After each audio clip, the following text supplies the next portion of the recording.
দেশের জন্য 9 মাস যুদ্ধ করে আজও দেশ থেকে মুক্তিযোদ্ধা ভাতা পায় তাদের পরিবারেরা।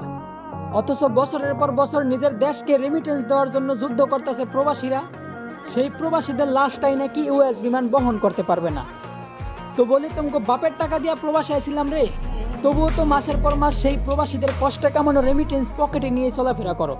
সব প্রবাসীরা মিল্লা যখন তোমাদের ওই ইউএস বিমান বয়কট করে দিমু, তখন দেখবো ঠোঙ্গার মতো খালি বিমান আকাশে ওরা কি করো। বলি জিন্দা প্রবাসীর কষ্টে কামানো রেমিটেন্স দিয়া বিমান তৈরি করিয়া আবার সেই বিমানেই প্রবাসীদের মৃতদেহটাই নিতে অস্বীকার করলা। বিষয়টা এমন হইল না যে সারা রাত নিজের ইজ্জত মানুষের কাছে বিলাইয়া আবার ভোর রাত্রে উজু করে নামাজে দাঁড়াইলা।